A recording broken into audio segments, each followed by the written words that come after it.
Friends, ધમુસ kitchen and vlog પર તમારું સ્વાગત છે। મિત્રો, શું તમે એક વાટકી મગની દાળમાં ટમેટા નાખી અને કોઈ રેસિપી બનાવી છે? એટલી ટેસ્ટી અને શાનદાર બને છે કે જો એક વખત તમે આ રેસિપી બનાવી તો મિત્રો હંમેશા આ રેસિપી બનાવવાનું પસંદ કરશો, કેમ કે ખૂબ જ ટેસ્ટી એવી બને છે અને ઘરના બધાને આ રેસિપી ખૂબ જ પસંદ આવશે। તો ચાલો ઝડપથી બનાવવાનું શરૂ કરીએ। તો અહીંયા જુઓ, સૌથી પહેલાં મેં મગની છડી દાળ લીધી છે, એટલે કે જે પોલિશ કરેલી મગની દાળ આવે છે એ મેં લીધી છે। 3 થી 4 કલાક સુધી આ દાળને આપણે પલાળી રાખીશું।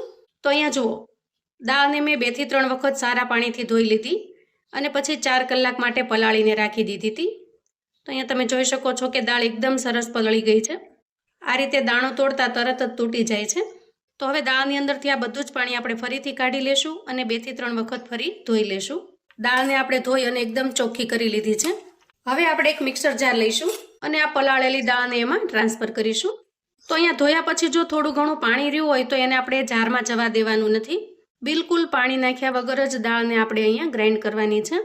હવે આદુનો એક નાનો ટુકડો છે, એને આ રીતે ઝીણો ઝીણો સમારી લીધો છે, એને એડ કરી દઈએ અને ઢાંકણ ઢાંકી દાળને એકદમ સરસ પીસી લઈએ। તો જુઓ, દાળને પીસવા માટે આપણે બિલકુલ પાણીની જરૂર પડી નથી। તૈયાર થયેલી આ પેસ્ટને આપણે એક મિક્સિંગ બાઉલમાં કાઢી લઈએ। અહીંયા દાળને પલાળવા માટે 4 કલાકનો સમય ઇનફ થઈ રહે છે, કેમ કે વધારે સમય સુધી જો દાળ પલળેલી રહેશે તો એના અંદર વાસ આવી જાય છે। હવે આપણે આ બેટરની અંદર સ્વાદ પ્રમાણે મીઠું એડ કરીશું। 1 ચમચી જેટલું અહીંયા જીરું લીધું છે આખું, એને હાથથી મસળી અને એડ કરી દઈએ આ રીતે। અહીંયા મેં ચપટી જેટલી હિંગ લીધી છે। મગની દાળ છે એના પાચન માટે હિંગ ખૂબ જ સારી અને ટેસ્ટમાં પણ ખૂબ જ સારી રહેશે। અને થોડી અમથી આપણે અહીંયા હળદર એડ કરીશું, અડધી ચમચી કરતાં પણ ઓછી લીધી છે। હવે આ બધી જ વસ્તુને આપણે મિક્સ કરી લઈએ। આ રીતે વિસ્કરની મદદથી આપણે સારી રીતે ફેંટી લેવાનું છે। ફેંટવા માટે તમે વિસ્કરની જગ્યાએ હેન્ડ બ્લેન્ડરનો પણ ઉપયોગ કરી શકો છો, એનાથી પણ ખૂબ સરસ ફેંટાઈ જાય છે। તો જુઓ, આ રીતે ફેંટી લેવાથી દાળ છે એનો કલર ચેન્જ થઈ ગયો છે, જુઓ થોડી વ્હાઈટ થઈ ગઈ છે અને બેટર એકદમ ફ્લફી બની ગયું છે। તો બેટરને આપણે એકદમ સારી રીતે ફેંટી અને તૈયાર કરી લીધું છે। હવે આપણે આ બેટરની અંદર 2 ચપટી જેટલો ખાવાનો મીઠો સોડા ઉમેરીશું અને જો તમારે મીઠો સોડા ન ઉમેરવો હોય તો કશું જ ઉમેર્યા વગર પણ એકદમ સરસ બનીને તૈયાર થશે। તો અહીંયા સારી રીતે મિક્સ કરી લઈએ। હવે આપણે થાળી કે ડીશ લઈશું અને એના અંદર હું અહીંયા બટર પેપર સેટ કરી દઉં છું, જેથી કરીને મિશ્રણ નીચે ચોંટી ન જાય। ડીશને તમે નીચે તેલથી ગ્રીસ કરી દેશો તો પણ નીચે ચોંટશે નહીં, અને જો તમારી પાસે બટર પેપર હોય તો તમે બટર પેપરનો પણ ઉપયોગ કરી શકો છો। હવે તૈયાર કરેલું મિશ્રણ છે એને આપણે પ્લેટની અંદર એડ કરી દઈએ અને આ રીતે આપણે પાથરી અને બેટરને એક સરખું ફેલાવી દેવાનું છે। થોડું આ રીતે ટેપ ટેપ કરી દઈએ, જેથી કરીને બધું સરસ એક સરખું સેટ થઈ જશે। હવે જુઓ, ગેસ ઉપર મેં એક મોટું વાસણ મૂકી દીધું છે અને એના અંદર આ રીતે મેં કાંઠાને સેટ કરી દીધો છે, આ રીતે સ્ટેન્ડ મૂકી દીધું છે અને થોડું પાણી અંદર એડ કરી લીધું છે। તો પાણી સરસ ગરમ થઈ ગયું છે। હવે આપણે તૈયાર કરેલી પ્લેટને વચ્ચે સેટ કરી દઈએ અને એના ઉપર ઢાંકણ ઢાંકી દઈએ અને 7 થી 8 મિનિટ માટે આપણે થવા દેવાનું છે। ત્યાં સુધીમાં આપણે આગળની તૈયારી કરીએ। હવે જુઓ, અહીંયા મેં 3 મીડિયમ સાઇઝના ટમેટા લીધા છે। આ ટમેટાને હું રફલી ચોપ કરી લઉં છું આ રીતે, અને આ નાનું ટમેટું છે એને આપણે થોડું ઝીણું ઝીણું સમારી લેવાનું છે અને બાકીના ટમેટાને આપણે રફલી ચોપ કરી લીધા છે। આ ટમેટાને હવે આપણે મિક્સર જારમાં એડ કરીશું અને પીસીને એકદમ સરસ ફાઇન પ્યુરી બનાવી લઈએ।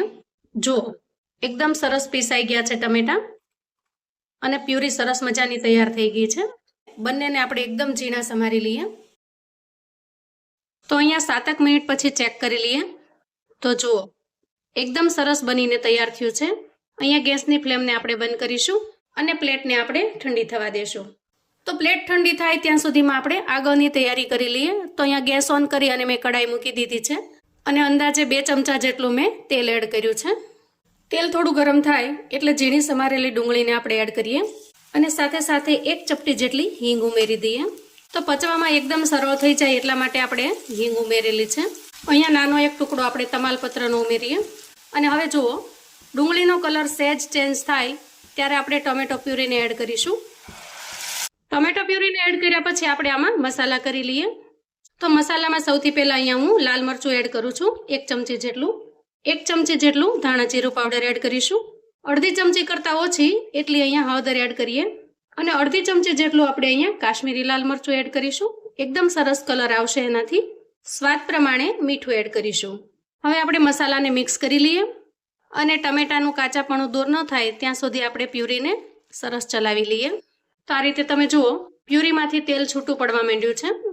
તો અહીંયા આપણે અડધા ગ્લાસ જેટલું પાણી એડ કરીશું અને સારી રીતે મિક્સ કરી લઈશું. ઢાંકણ ઢાંકી અને 1 થી 2 મિનિટ માટે થવા દઈએ. હવે અહીંયા જો પ્લેટ એકદમ સરસ ઠરી ગઈ છે.